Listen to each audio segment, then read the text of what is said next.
Raimundo Cruz, entrevista a... Doctor Juan Carlos, ¿cómo está usted? Muy buenas tardes, le saluda Raimundo Cruz y 50 ciudades del país lo escuchan en este momento. ¿Cómo está?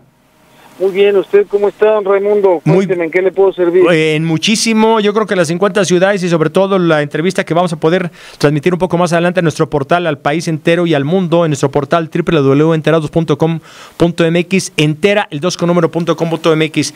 El tema de la discusión del salario mínimo en nuestro país, desde su punto de vista, México, ¿en qué condiciones se encuentra en este tema? Porque parece que no solamente es en México, sino en muchas regiones del continente. Muy buenas tardes. Muy buenas tardes. Mire, bueno, el tema ha sido de lo más interesante, el debate que lanzó el gobierno del Distrito Federal para entender mejor cuáles son los determinantes del salario mínimo y sus relaciones con la economía, con la igualdad, con el crecimiento y con el empleo. Creo que ha sido fascinante, se trajeron una cantidad de expertos internacionales de muy alto nivel, representantes de partidos políticos, de sindicatos, del sector empresarial. Creo que fue un debate muy profundo, muy honesto, muy bien informado. Oiga, este tema, ¿es viable aumentar el salario mínimo en un país con las condiciones que tiene México en este momento?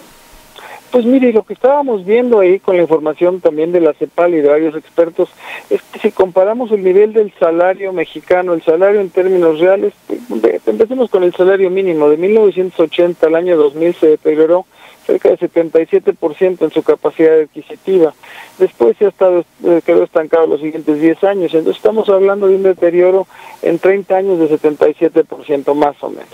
Si lo tomamos en términos de la Constitución mexicana, la Constitución, el artículo 123, dice explícitamente, el pueblo mexicano votó esa Constitución, la aprobó, etcétera, en el cual el trabajador mexicano tiene que tener el derecho a un salario digno que cubra sus necesidades básicas de educación, alimentación, y no me acuerdo exactamente otra parte que era. Sí. Entonces, en ese sentido, la Constitución dice eso, y cuando vemos las cifras de Coneval, resulta que el salario mínimo hoy en día es 67 pesos diarios, tendría que ser más o menos el triple para poder satisfacer la pretensión o lo que se había la disposición de la Constitución. Entonces, en ese sentido, ahí hay una preocupación por hacer cumplir la ley.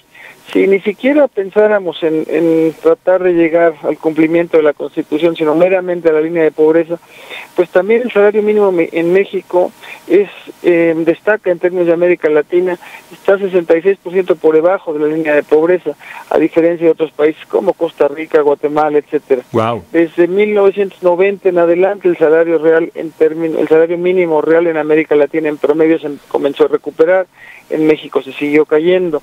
Se habla a veces de la productividad, que es el gran problema es elevar la productividad, sin duda, elevar la productividad, elevar la inversión, hacer que el país crezca más, pero en ese mismo sentido, cuando se ven las cifras sobre la evolución de la productividad laboral, pues resulta que si bien ha tenido un desempeño poco favorable, el desempeño del salario real ha sido peor, el salario mínimo real.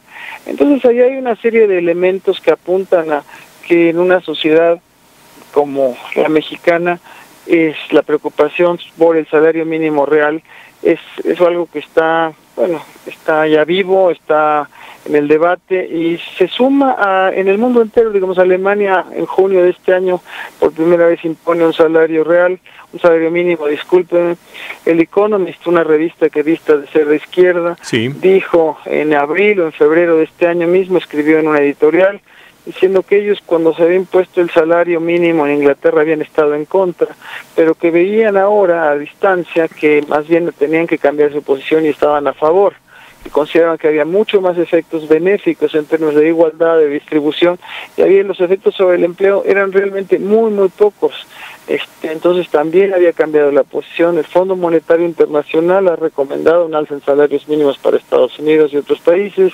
En fin, la discusión, independientemente de cuánto se tenga que subir o no y cómo se tenga que subir, la discusión es mundial, ha retomado al salario mínimo como un instrumento de política pública que vale la pena no olvidar y que vale la pena reactivar. Una vez dicho todo eso, en las discusiones que hubo en el foro, don Raimundo, fue que bueno, si hay que recuperarlo de manera prudente hacia hacer cumplir la Constitución, y eso no quiere decir claramente que, bueno, si hay un retraso de 77% en términos de lo que fue en el 80 o de el triple en términos de lo que tendría que ser para cumplir el mandato constitucional, eso no quiere decir que eso se va a hacer rápido, sino que hay que ver una manera diferente de manejar las instituciones laborales, la política de salario mínimo, de tal forma que se haga un cambio de tendencia, que en vez de se esté deteriorando, empiece a recuperarse en una trayectoria sostenida, prudente, con respeto a las variables macroeconómicas y de largo plazo. Oiga, el otro punto, me queda un minuto para que no nos corten en automático. ¿Cómo se le hace para subir el salario mínimo sin que suban los impuestos? Porque eso es lo que ha sucedido en este país. ¿Cómo le haríamos en México para que suba el salario? Perdone, pero no ha pasado eso. El salario mínimo en términos reales ha caído y la carga tributaria es muy débil. Sí. Entonces eso no ha ocurrido, pero si vemos las experiencias de Uruguay en particular, es una economía que logró subir su salario en 10 años, más que duplicarlo, sin inflación y con un crecimiento, sin inflación espectacular, y mucho menos una inflación muy moderada, muy parecida a la mexicana, y con tasas de crecimiento de la economía que también son muy aceptables. Doctor, el tiempo se me termina, no quiero ser grosero, no quiero cortarlo en automático, le quiero agradecer, pero lo quiero comprometer porque creo que esto es apenas el inicio de la madeja, donde apenas estamos iniciando. Ojalá podamos tener comunicación con usted de manera más recurrente. Muy buenas tardes.